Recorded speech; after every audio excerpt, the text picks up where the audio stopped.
Bem-vindos a mais uma aula do Ciência Milenar Indiana.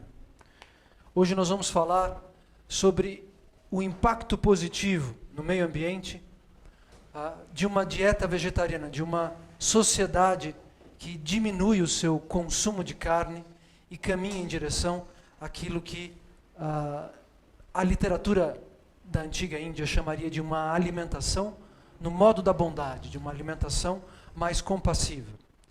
É claro que nós não desejamos converter ninguém ou obrigar ninguém a mudar de estilo de vida, mas, na verdade, mostrar os motivos pelos quais nós poderíamos fazer escolhas diferentes no nosso dia a dia. Como vocês sabem, muitos filósofos, pensadores, não é, além dos autores da literatura original védica, apontam para o vegetarianismo como uma forma de vida diferente e mais elevada. Sócrates disse que ser vegetariano é viver uma vida de paz, saúde e longevidade. Segundo o dramaturgo inglês George Bernard Shaw, quanto mais o homem se afasta do regime carnívoro, mais sábia é a sua mente. Nada beneficiará tanto a saúde humana e aumentará as chances de sobrevivência na Terra quanto a evolução para uma dieta vegetariana, disse Albert Einstein. De todas essas frases, a que mais me impressiona é aquela do Bernard Shaw, não é? Que a mente se transforma através de uma escolha de compaixão prática no dia a dia. Não é? É isso que dizem os manuscritos originais, que a inteligência depende da nossa ética, ou melhor, do nosso comportamento, e que isso vai alterar a nossa capacidade de enxergar o mundo e de tomar decisões no dia a dia. As razões para escolhermos uma alimentação vegetariana, pelo menos 3 das mais importantes, seriam a compaixão pelos animais, ou seja, um ponto de vista espiritual e filosófico, pela ecologia, não é? Pelo nosso amor, o respeito à natureza. E hoje nós temos aqui um convidado que vai falar sobre isso, o Ravi Orsini, que se formou, estudou ciências ambientais, não é? Ele é bacharel em gestão ambiental e mestre em ciência ambiental pela Universidade da USP, pesquisador, professor e divulgador científico destes temas. Nós podemos também optar a sermos vegetarianos ou caminharmos em direção a esta escolha, apoiados na nossa própria inteligência para o benefício da nossa saúde. A cultura védica, como vocês já sabem, acompanhando o nosso canal, é uma filosofia única e sem paralelos, que enxerga todos os aspectos da vida humana, todos os aspectos da vida e do cosmos de maneira profunda e irrefutável, eu ousaria dizer. Ela engloba uma visão que conecta tudo de maneira organizada e completa, desde a higiene pessoal ao yoga, não é? E é a fonte da medicina ayurvédica, além de citar, não é? De dar indícios de todas as ciências dentro dos seus manuscritos originais. Segundo os Vedas, existem 3 tipos de alimentação, ligadas às modalidades do universo material. Os manuscritos nos informam que nós podemos dividir a realidade material em 3 tipologias. Existem objetos, pensamentos, ações, ou todos os outros fenômenos da realidade material podem ser divididos dentro dessas 3 gunas, que em sânscrito significa modalidade. Então nós temos isso também dentro da alimentação. A alimentação na modalidade da ignorância, aquela que contempla o uso de animais nos pratos e nas preparações. A alimentação no modo da bondade e da paixão. O vegetarianismo é um nível de alimentação que contempla esta compaixão pelos animais, ou seja, ela já pode ser catalogado, segundo a literatura original, como uma alimentação compassiva, sátvica, como se diria, usando o sânscrito, na modalidade da bondade. E nós vamos ver agora como é que isso funciona. Como eu já disse, nós não queremos coagir ninguém, todos nós temos o nosso livre-arbítrio, não é? Mas nós estamos convidando aqueles que estão assistindo a aula aqui, obrigado a todos pela presença, e aqueles que estão assistindo em casa, não é, a refletir e a se informar sobre as consequências ambientais, com o Javier Orsini daqui a pouco, e com as consequências, na verdade, existenciais, e do ponto de vista do nosso próprio organismo, da nossa saúde em relação a esta escolha. Portanto, o nosso propósito é ilustrar esta questão e convidar vocês a refletir sobre isso. Não é? Nós estaremos falando de algo que pode também ser feito passo a passo, caso alguém se interesse por esse novo estilo de vida e ainda não seja vegetariano. Então, entre artistas pensadores, não é, nós teríamos uma lista sem fim. Né? Aqui o Gandhi, né, o Einstein, Sócrates e Platão, Leonardo da Vinci, os atores de Hollywood, cujo nome agora eu não vou me lembrar, pois eu tenho tido menos tempo para prestar atenção nestas mídias ultimamente. Artistas brasileiros, cantores, conhecidos do público e queridos, né, são já vegetarianos. Na verdade, você pode ser o próximo desta lista, que assim como eu, meditando sobre a questão, escolhemos uma modalidade mais compassiva. As pessoas têm muito medo de ficar sem força ou de sentir fome ao se tornar vegetarianos, né? E não encontrar proteínas. Então, em relação à questão da força, nós podemos dizer que existe um número infinito de atletas que mantêm seus treinos e vencem medalhas e campeonatos sendo vegetarianos, excluindo o corpo de outros animais da sua alimentação cotidiana. Aqui nós temos uma lista de campeões e atletas, esportistas famosos que escolheram o vegetarianismo e pelos seus corpos, pelas suas performances esportivas, vocês podem analisar e perceber que não há uma perda de tônus muscular, não há uma perda de força, não há motivos para nos preocuparmos, né? Por exemplo, aqui nós temos o brasileiro Luiz Freitas, campeão mundial de levantamento de peso e musculação, não é? Que adotou há muito tempo uma dieta compassiva em relação aos animais para o seu dia a dia, para se manter forte desta maneira. Jogadores de basquete, de futebol americano, não é? Patinadores, esquiadores, como nós já vimos, tenistas, não é? Ciclistas. A Martina Navratilova era muito famosa nos anos 80, se eu não me engano.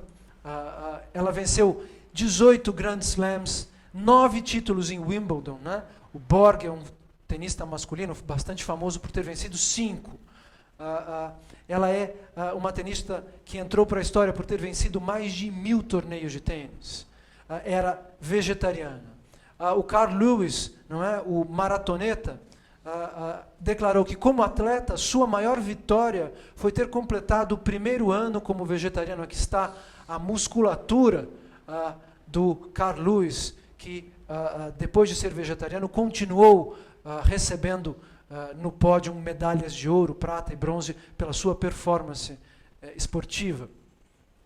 E o incrível Ultraman, não é? O Richard Rowe foi vencedor do Ultraman, uma competição que envolve 10 quilômetros de natação, 300 quilômetros de bicicleta e uma maratona dupla de 84 quilômetros em somente 24 horas. Ele é vegetariano, como os outros que nós mostramos aqui. Esse boxeador Mac Danzig também é Paavo Nurmi, ganhou 9 medalhas de ouro nas Olimpíadas de 1924 e 28, incluindo, na mesma tarde em Paris, 1.500 metros e 5.000 metros de corrida. O Bill Pearl é um Mr. Universo e ganhou 5 vezes esse título, né, considerado o melhor fisiculturista de todos os tempos. Quando ele ficava um pouco nervoso, ele costumava rasgar a lista telefônica em 2. Não é? Esta é a força que pode ter um vegetariano. E aqui nós temos a comparação do ex-governador americano da Califórnia, Arnold Schwarzenegger, aos 67 anos, não sei se em casa vocês podem ver como o seu corpo perdeu o famoso tônus muscular pelo qual ele se tornou um artista de cinema. E aqui o vegetariano Jim Morris, que aos 75 anos de idade consegue exibir uma musculatura de dar inveja aos guerreiros do Mahabharata. Declaração do Mike Tyson, que gostaria de ter nascido não só vegetariano, mas vegano. E ele se pergunta como pode ter sido tão louco durante tanto tempo. E nós poderíamos também questionar estes pesos pesados, onde conseguir proteínas. As proteínas vegetais ajudam a prevenir a hipertensão, ou seja, elas solucionam problemas cardíacos, não é? E podem ser encontradas em verduras, em vegetais de vários tipos. Por exemplo, o espinafre contém 49% de proteínas. A couve 45%, o brócolis, o mesmo número, couve-flor, a salsinha, inclusive, tem proteína. O pepino, o pimentão, o repolho, o tomate, tem muito mais proteína do que os ovos, por exemplo. Se vocês notarem a percentual das carnes, não é? 26% na carne bovina contra 45% ou 34% da salsinha. Ou seja, a salsinha tem mais proteína que a carne. Então nós não temos que nos desesperar ao imaginar-nos vegetarianos num futuro próximo. Onde estão as outras proteínas? Todo tipo de feijão, grão de bico, ervilha, vagem, sojas e seus derivados, o leite, o tofu, os cereais integrais como arroz, o arroz branco, a aveia, o trigo, o triguilho, o centeio, cevada, milho, quinoa, as sementes oleaginosas, o amendoim, o gergelim, a castanha de caju, as nozes, as amêndoas, semente de girassol, semente de abóbora, avelã, castanha do Pará, chia, o save, frutas e verduras e legumes também tem, como nós já vimos, os brócolis, os vegetais verdes em geral, o abacate, o coco, a batata, as abóboras, algumas frutas cruas e as frutas desidratadas, por exemplo, como o damasco seco, também tem. Coentro e açafrão também tem proteína em seu interior. As algas são alimentos ricos em proteínas, segundo alguns estudos, dentre outros importantes nutrientes. Nós ouvimos falar muitas vezes que na Índia a vaca é um animal sagrado, não é? Esse é um dos motivos, digamos, do ponto de vista filosófico, pelo qual o homem deveria se recusar a se alimentar da carne deste animal. A maioria das pessoas vivas no mundo cresceu, recebeu o cálcio para a sustentação do seu esqueleto, dos seus ossos, não é? Do leite da vaca. Portanto, se ela funciona como uma segunda mãe que nutre o nosso corpo, não é? Ela deveria ser respeitada desta maneira. A literatura original diz que o leite nada mais é que o amor da mãe que se manifesta no seio materno e que passa para os lábios da criança como uma forma materializada deste profundo afeto. Da mesma maneira, se nós nos nutrimos do amor e do afeto da vaca, ela deveria ser considerada a nossa mãe e, portanto, sagrada. E por isso, como mínimo, as pessoas poderiam começar o seu processo de purificação alimentar através da escolha de deixar de lado a carne vermelha e a carne deste animal sagrado, não só para os indianos, mas para todos aqueles que se alimentaram do néctar que jorra do seu seio, da sua ubra. Até mesmo os pássaros conseguem se alimentar de leite, não é? Se um passarinho cai do ninho, nós damos pãozinho com leite para ele, não é? Sendo de outra espécie. Então, é claro, há uma grande discussão em relação a se nós devemos ou não nos alimentar de leite. Hoje em dia, nós não vamos entrar profundamente neste tema hoje. Nós estamos tentando fazer com que o público reflita, não é? E medite passo a passo numa mudança da sua dieta. Não é? O mais indicado seria que nós tivéssemos acesso ao leite de vacas felizes, que fossem bem tratadas. A literatura original védica sugere que nós nos relacionemos no nosso jardim, no nosso quintal, com uma vaca, e que ela seja o símbolo máximo da nossa relação com a natureza. Não é? O homem se torna mais sábio e mais piedoso ao cuidar de bezerros e de animais como estes, não é? e de cuidar para que eles sejam bem tratados e de condividir este néctar que, segundo a história, inclusive, da economia e da agricultura, é o primeiro, digamos assim, passo dentro do progresso econômico. Pois com o excedente do leite do bezerro, não é? Os agricultores podem fabricar queijos, não é?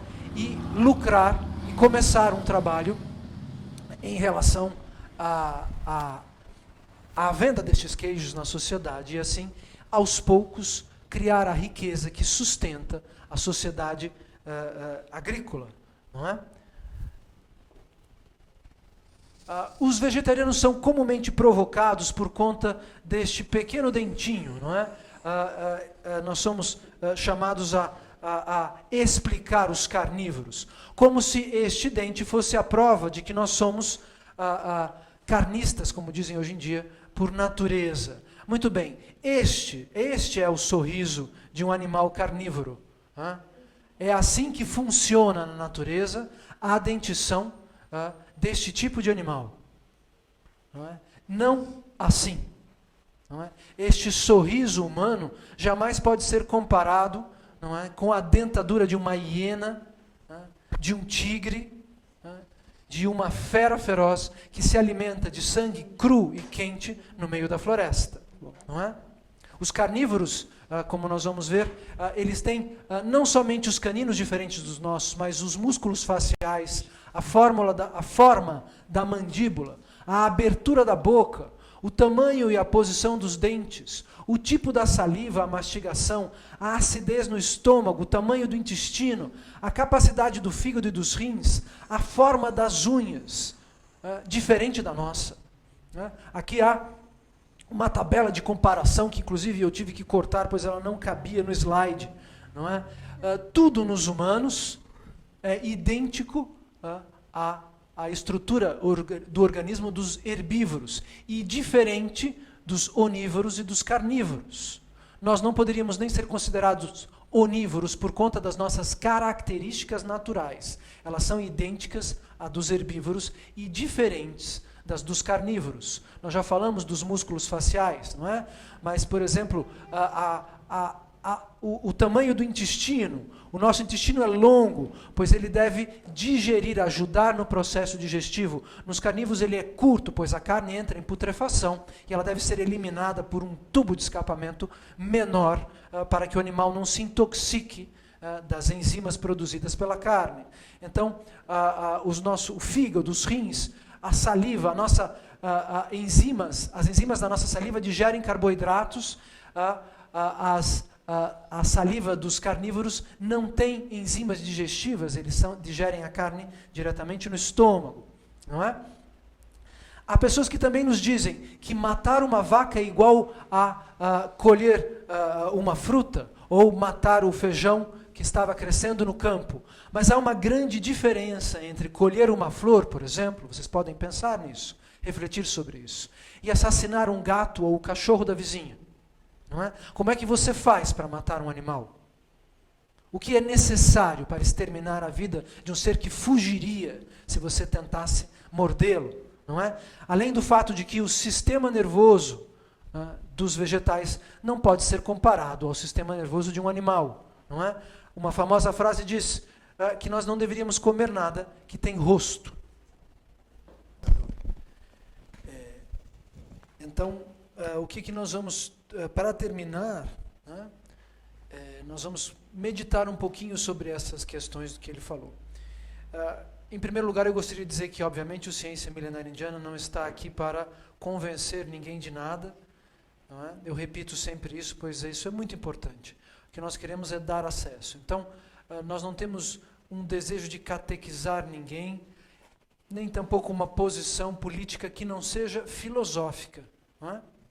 A ideia desse nosso grupo de estudos é meditar sobre as questões da vida de um ponto de vista filosófico, ou seja, mudando a nossa maneira de enxergar a realidade. Isso é muito importante dizer para todos. Não é? As pessoas também se perguntam muito como fazer essa transição. Né? O Ciência Milenária Indiana tem aqui 3 livros à disposição daqueles que quiserem entrar em contato conosco sobre uma alimentação sátvica, não é? É possível, por exemplo, fazermos bolos sem ovos, é possível nos purificarmos através, por exemplo, do jejum do Ekadasi, não é? O Ekadasi, que nós explicamos já em outras aulas, nós temos um grupo no Facebook exclusivo para divulgação, vocês podem procurar, chama-se Jejum Indiano Ekadasi com K, não é? Que é uma dieta de depuração do corpo muito antiga. Com ela, nós podemos aproximar as pessoas do vegetarianismo. Então, se alguém que gostaria de explicar como funciona o vegetarianismo para alguém, o controle dos sentidos que acontece através do Ekadasi levou já, e essa é a nossa experiência prática, nós temos quase 20 mil pessoas no grupo do Ekadasi, a se aproximarem do vegetarianismo praticamente, pois controlando a alimentação uma vez a cada 15 dias, vocês já sabem que é relativo à posição dos planetas e da Terra, não é? As pessoas são convidadas pela própria experiência a viver uma alimentação mais purificada e mais próxima dos, digamos assim, dos conceitos da compaixão e da não violência. Então, se vocês estiverem interessados nos nossos livros, é só escrever para o Ciência Milenária Indiana um inbox, ou para o meu perfil, Cláudio Nigro, ou para o perfil da Maria Helena Medina diretamente, e vocês conseguirão, obrigado, exemplares. Vamos, então, entender do ponto de vista filosófico, ou melhor, fisiológico e filosófico, o que acontece quando a gente consome carne, não é? Nós sabemos que a carne contém ácidos, né? O ácido úrico, toxinas, que são venenos, na verdade, para quem não está acostumado com a linguagem mais científica, como o fenol, a putrescina, a cadaverina, não é? Que são enzimas que são, digamos assim, eu não sou um cientista como o Ravi, mas elas são geradas dentro do nosso organismo e estão contidas dentro destes animais que morreram. A palavra putrescina vem de pútrido, que significa uma enzima de podridão, não é? Que acaba entrando junto com a cadaverina, que vem de cadáver, na nossa circulação através da digestão, não é?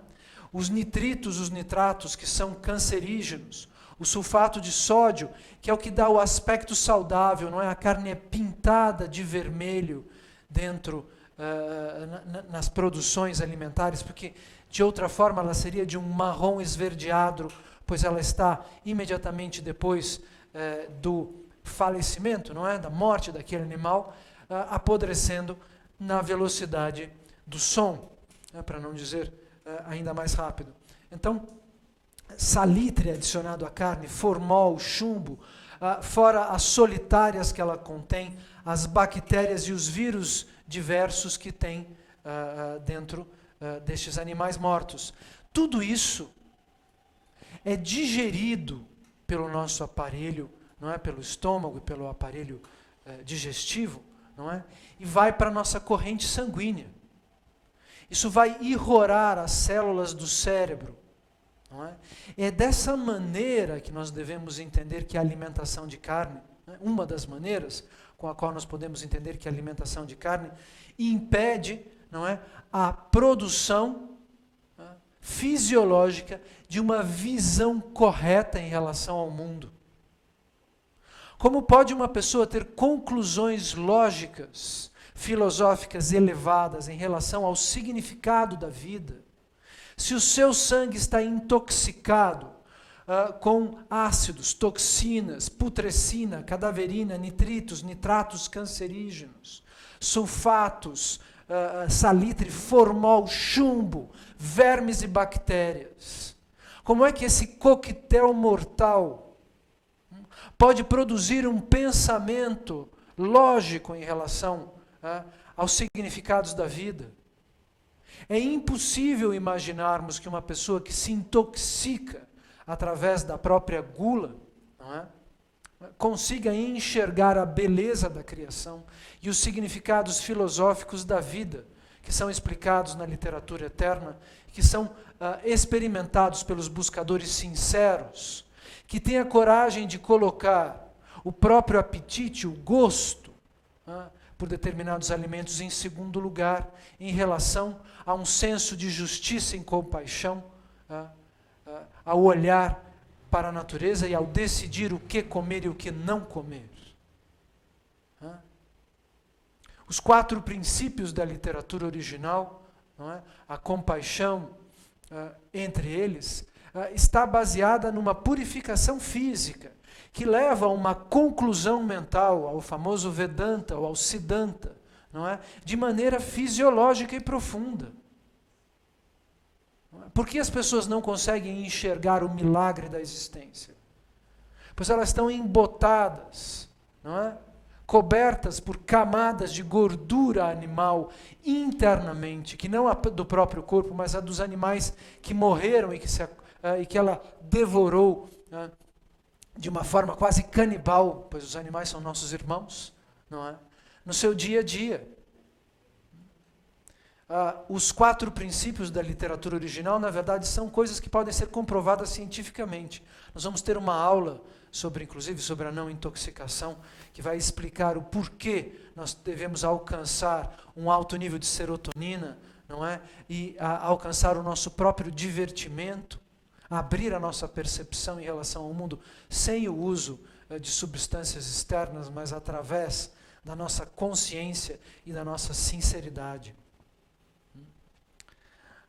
Muito bem. Cientistas nos Estados Unidos descobriram que carnes causam sérios problemas de saúde, inclusive câncer. Eu trouxe uma única fonte em relação a isso, mas vocês podem pesquisar câncer de mama, não é? Câncer em várias partes do corpo, de intestino, de estômago. Fica claro entender isso se nós meditamos um pouco.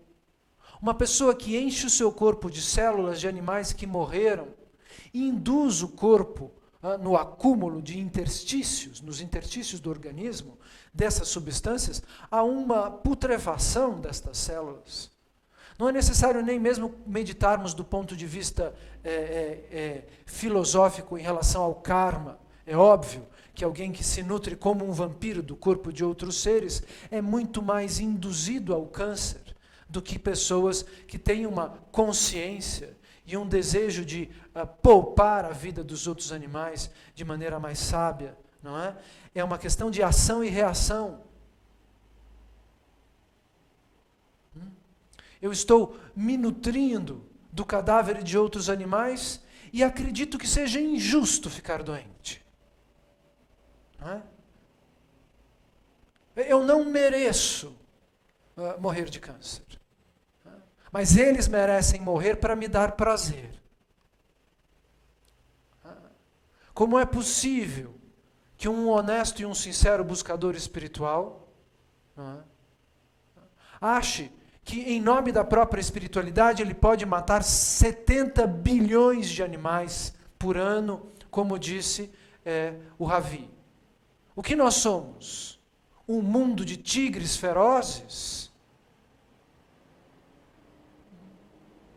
A definição védica de demônio todo é aquele ser que age como se fosse o proprietário do universo ao seu redor. As pessoas que estão escolhendo, eu posso comer aquele ser, eu posso comer aquele outro, não é? Estão agindo como se fossem os donos da natureza, da fauna, da flora, de maneira irresponsável, egoísta.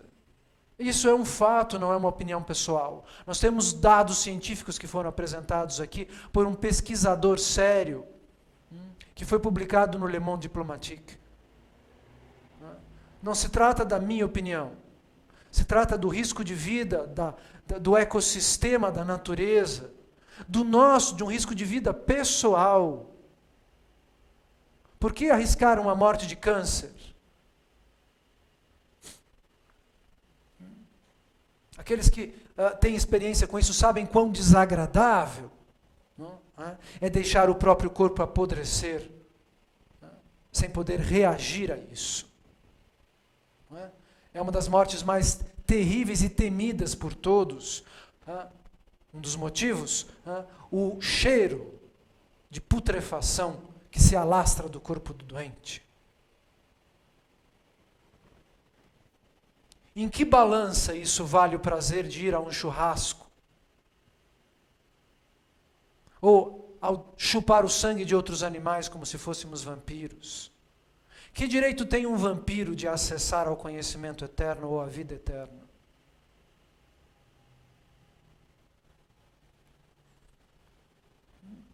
Os médicos bem informados sabem muito bem que a carne provoca câncer. Não é verdade que você pode comer só porque o médico falou.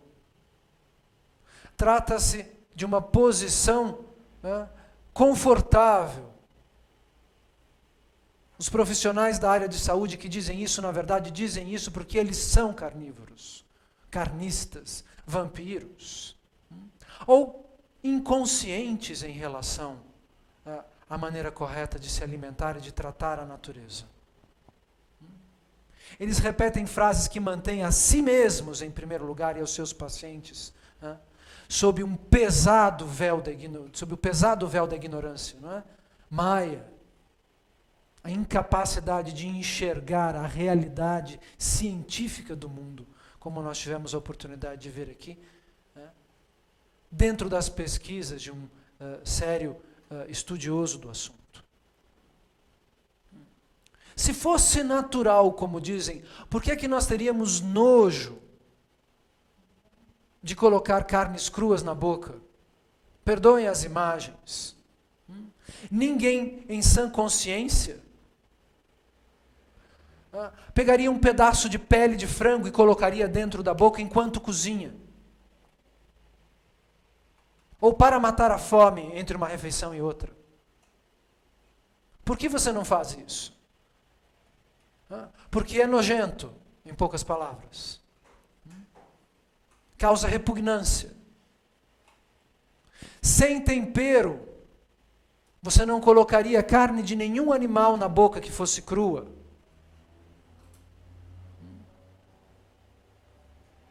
É a pungência do shoyu que faz o peixe cru apetecível.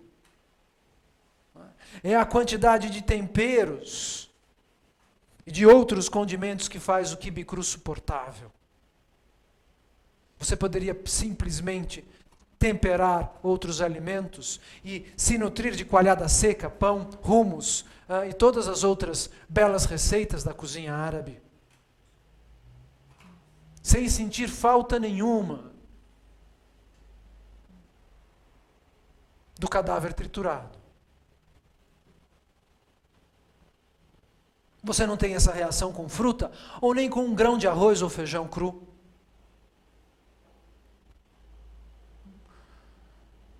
Nada mais é o ritual do churrasco do que uma missa negra, onde degolamos um animal, colocamos esse animal para arder no fogo, e ficamos girando em volta dele, esperando que ele torre para ser devorado e consumido. Esta é uma prova de que estamos em Kali Yuga, senhoras e senhores, na idade da ignorância, onde um ritual macabro se torna a festa do domingo. Perdoem a minha franqueza. Muitas vezes nós falamos de astrologia, nós falamos de filosofia extremamente elevada, da composição das estrelas, não é? De outras realidades, de conceitos éticos que nos levam a um olhar muito prazeroso e poético sobre a existência. Prazeroso, poético e científico, esse é o propósito do Ciência Milenar Indiana, não é? Mas para alcançar este nível de compreensão, muitas vezes nós somos obrigados a dizer o que não é o conhecimento.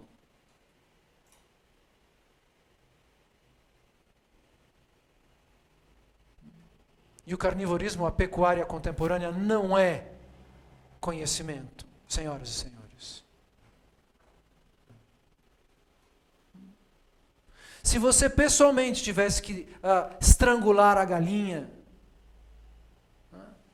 usar uma serra elétrica para decepar a vaca, tirar o couro do coelho ou do carneiro, você seria carnívoro?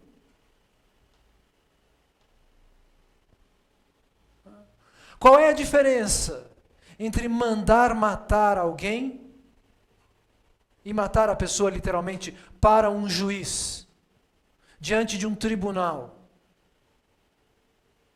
A pessoa diz, mas não sou eu que mato. Ai, não fale dessas coisas para mim. Somos nós vegetarianos que somos cruéis ao falar sobre um crime que você está cometendo? Ou é o contrário? Ou é você que escolhe financiar os matadouros pelo seu próprio prazer e que quer tapar seus ouvidos em relação às consequências sociais, ambientais, filosóficas, estruturais do ponto de vista da sua própria saúde em relação ao que você está fazendo, consigo e com o mundo? Matem aquele boi por mim. Embrulhem ele num plástico para que eu não tenha impressão de sangue, por favor.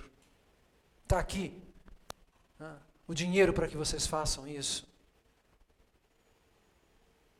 A literatura védica diz que os 4 princípios, a compaixão em relação aos animais através da alimentação, a limpeza em relação à própria sexualidade, ou seja, ter uma relação de fidelidade com uma única pessoa, a não intoxicação, ou seja, a purificação do próprio organismo para conseguir perceber a realidade tal como ela pode ser percebida.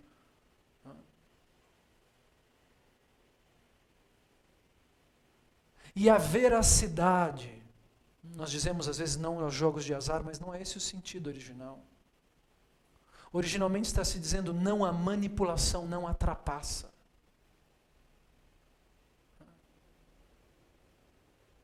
E é em nome dessa veracidade que nós estamos dando esta aula desconfortável para alguns de vocês. Estes 4 princípios são o que nos classifica como alunos perfeitos, que dirá mestres. Então se pergunte, ao pesquisar e ao buscar diferentes tipos de filosofia, se as pessoas que estão falando no microfone têm a qualidade de serem alunos, ou se eles podem ser mestres que indicam um caminho filosófico adequado para a sua busca, para a sua pesquisa, para o futuro da tua consciência dentro do tempo e do espaço. E agora nós vamos passar para uma parte mais simpática. Nem só de notícias tremendas vive um vegetariano. A boa notícia é que você não precisa só viver de folhas. Não se trata de café da manhã alface, almoço rúcula e jantar repolho. Muito pelo contrário, não é? Você pode cozinhar macarrão e diversos tipos de massa. Existem lasanhas que não contêm resquícios de cadáver em seu interior.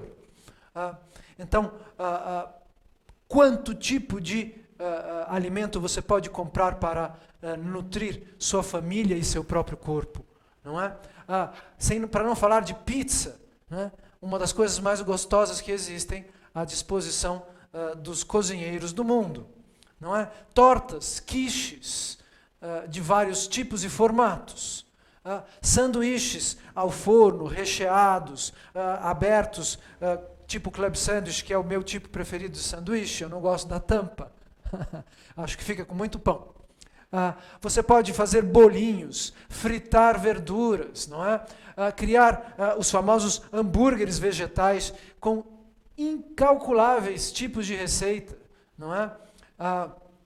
Sopas, sucos, sopas frias, o famoso gazpacho catalão, usado tanto na Espanha, uma incalculável quantidade de saladas que nós podemos fazer para alegrar o nosso paladar, não é? Já dissemos que podemos fazer bolos sem ovos, pudins de várias maneiras, existem coisas que substituem os ingredientes animais. Frutas secas grelhadas, todos os tipos de feijões. Não há limite para a criatividade de alguém que quer comer bem. Então, os doces que podem ser feitos, não é? Aqui está um exemplo do famoso hambúrguer vegetal que é tão apetecível, a famosa feijoada vegetariana. Aqui nós temos o cannelloni de ricota, massas ao forno, não é? Os pães, a quantidade de pães que você pode aprender a cozinhar em casa ou comprar nas padarias do mundo, não é? Para quem não é vegano, existem os queijos, não é? De todos os tipos de animais, ou seja, obviamente deveríamos ter uma maneira de produzir estes queijos sem torturar os animais, mas não há, pelo menos, a matança de um ser vivo para a produção do queijo, não é? Então, ele é muito menos danoso. Existe queijo de cabra, não é? Que é esse animal aqui. O queijo dela a gente pode comer, mas alguém sente fome ao olhar para isso? Alguém sente fome ao olhar para o rosto de uma cabra como essa? Isso aqui não é algo que alguém deseje comer, senhoras e senhores. Ela cheira mal, ela está viva, e ela vai se defender se você tentar mordê-la. Aqui, por exemplo, os sorvetes, deliciosos, as verduras de estação, como se diz por aí, não é? Uma das minhas preferidas, um dos meus alimentos preferidos, eu gosto demais, pessoalmente, de alcachofra bem temperada, não é? Os azeites de todos os tipos, que também contêm proteínas, como nós já vimos. Mais uma vez aqui os grãos, na zona cerealista, por exemplo, uma pessoa pode enlouquecer ao tentar experimentar todos os tipos de feijão que estão à disposição do nosso consumo, não é? O meu preferido é o azuki, o feijão azuki vermelho, e o mung dal, que aqui no Brasil é conhecido como feijão moyashi, que são fáceis de cozinhar e muito rápidos para quem precisa de velocidade na cozinha. Os cereais, não é? A quinoa, o milho, nós temos uma quantidade infinita. Por exemplo, a aveia, não é? A aveia existe para ser comprada, inclusive em grãos, não só em flocos, e é um dos alimentos mais gostosos que você pode experimentar ao incrementar a sua cozinha. As frutas, os cítricos, as frutas que não estão na estação são vendidas congeladas, não é? A quantidade de sucos criativos que existe à nossa disposição na internet e nos livros de receita é também algo praticamente infinito, não é? De banana você pode sobreviver. A nossa amiga Maria Helena Medina diz sempre isso: se você ficar perdido numa floresta com quantas bananas por dia? 1 dúzia de bananas por dia você vai sobreviver facilmente até que o helicóptero venha lhe encontrar na ilha deserta. As abóboras, né, de infinitos tipos, formatos, cores e sabores. Nós podemos comer, senhoras e senhores, na verdade, praticamente 95% do que está no supermercado. Se nós não tivéssemos esta escolha, quem sabe nós fôssemos forçados a nos alimentar do corpo de outros seres vivos, do cadáver de outros seres vivos, não é? Mas nós temos hoje em dia a capacidade, a compreensão, não é? E a possibilidade prática de escolher outros alimentos, sem sentir grandes faltas. E em relação à reação da família, o que eu proponho é não dar muitas explicações. Não tente converter ninguém, caso você decida, pois nos primeiros meses eles vão tentar uma guerra para que você volte a se iludir, a mergulhar no oceano de Maia, né? Na famosa Matrix, como as pessoas falam hoje em dia, não é? Na verdade, não há nada mais Matrix do que se alimentar de animais mortos. Com isso nós terminamos a aula de hoje, não é? Lembrando que muitas crianças estão crescendo fortes e saudáveis. O Ravi nasceu vegetariano e cresceu vegetariano e é mais alto do que eu, não é? Então, nós podemos crescer nossos filhos de maneira saudável. Há uma quantidade de nutricionistas capazes de provar e comprovar isso. Vocês podem pesquisar na internet. Poderíamos trazer isso para uma aula futura, mas eu particularmente gosto mais de outros temas. Isso é feito, na verdade, para que vocês possam meditar sobre suas escolhas, não é? E também, para quem quiser pesquisar, existem filmes sobre a crueldade com a qual os animais são mortos, não é? Terráqueos, como é o outro? A carne é fraca, não é? Para quem tem coragem, eu faço esse desafio, não é? Tenha a coragem. Tem gente que gosta de filme de terror. Assista e saiba o que é que você está financiando, não é? Eu conheço várias pessoas, o Ravi falou sobre as ONGs, várias pessoas que trabalham em ONGs e fazem festas de churrascos nas ONGs, como se nada estivesse acontecendo, não é? Tenhamos um pouco de consciência sobre realmente do que se trata a vida. Muito bem, vou convidar a vocês todos a participar do nosso curso de Astrologia Védica, mudando de assunto, passando para um assunto muito mais elevado e menos trágico. Nos dias 14 e 15 de setembro, o módulo 1, aqui no espaço, do Ciência Milenar. Lembrando que o nosso endereço é Rua Mário Amaral, 278. Né? Então, nós vamos também ter outros cursos, História da Arte e da Cultura, e em breve, Roteiro para Cinema, Romances e Contos, do Mito a Hollywood.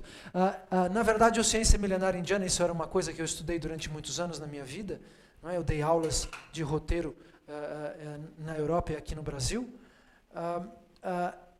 É incrível como entender o funcionamento técnico, o DNA de uma história, nos faz acessar melhor à filosofia e aos passatempos descritos nos Vedas. Faço esse convite, pois me parece que vocês vão entender, inclusive, o Jornal Nacional e as notícias dos cotidianos, dos jornais, de maneira mais profunda, pois existe um sistema de propagação das reviravoltas políticas da realidade que é implantado através de uma narrativa produzida para levar a sociedade a determinados efeitos, tais como possíveis invasões ao Brasil para salvar a Amazônia. Na verdade, isso é arquitetado como se arquiteta um filme, não é? Aqueles que assistiram a aula Os Labirintos da Matrix tiveram uma amostra de como a política é manipulada para a produção de determinados efeitos, incluindo as facções verdes e as facções amarelas. Não é? Os que estão à nossa direita e os que estão à nossa esquerda. Tudo isso é manipulado em laboratório, não é? Da mesma maneira como se produz a ilusão da má alimentação no mundo. Muito bem, teremos um curso também de Ciência e Espiritualidade. Pena que o Ravi não vai estar aqui no Brasil, ele está indo passar uma temporada na França, aprofundar as suas buscas e pesquisas em relação à existência e ao meio ambiente em outro lugar. Senão ele estaria aqui conosco falando sobre isso. Quem é o nosso grupo? O Ciência Milenar Indiana é um grupo de estudos formados por historiadores, buscadores científicos, o Ravi é um, bem-vindo a bordo, médicos, psicólogos, filósofos, jornalistas, astrólogos, yogis, monges e, sobretudo, alunos como eu tenho repetido. Eu não sou um mestre, eu sou alguém que se senta aos pés daqueles que têm conhecimento, não é? E tenta compreender de maneira científica o fenômeno da existência. Convido a vocês a participar das nossas aulas e dos nossos grupos de estudo. O nosso propósito é decodificar as escrituras originais da civilização humana de uma forma científica e filosófica e usando uma linguagem acessível para que as pessoas possam ter acesso a respostas mais profundas em relação ao mistério da existência. Não é? Nós decidimos ultimamente fazer uma pequena coleta entre aqueles que vêm ao vivo assistir nossas aulas. Se você não puder pagar e quiser vir aqui, você pode entrar gratuitamente. A nossa política continua a mesma, o conhecimento deve ser distribuído a todos, sem exceção alguma. Se você quiser mandar a sua doação para nós, em breve nós colocaremos links no nosso site para isso. Os nossos projetos terão sempre este mesmo teor, não é? Terão sempre esse mesmo teor de sinceridade e de pesquisa científica. Participe do nosso grupo de estudos. Nós temos uma página no Facebook, não é? Um canal no YouTube com o mesmo nome, Ciência Milenária Indiana, e um site chamado cienciamilenariaindiana.com.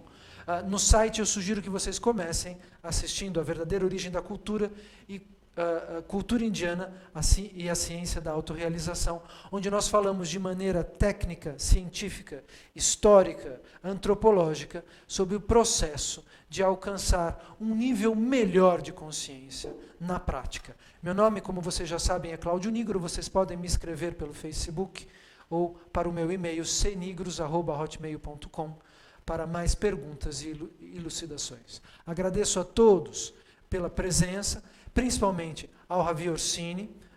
Espero que ele volte em breve a participar e colaborar conosco. A Marilena, ao Daniel, a Krishna Priya, a todos aqui presentes, a Sandra, a Krishna Mai, a Viviane, a Lavânia, todos vocês aqui que vieram assistir a aula e que têm ajudado o Ciência Milenária Indiana, às vezes praticamente pondo a mão na massa do nosso pequeno espaço, para que tudo isso possa estar acontecendo. Vou repetir o nosso endereço: Rua Mário Amaral, 278, Metrô Brigadeiro, São Paulo. Nós teremos aulas aqui em breve. Eu acho que a próxima aula vai ser dia 24, sábado, dia 24 de agosto, pois estaremos viajando na próxima semana. Muito obrigado. Estamos também, como disse o Ravi, à disposição de outros grupos que queiram colaborar conosco para aulas e palestras. Mais uma vez, obrigado, Haribol, e até a próxima.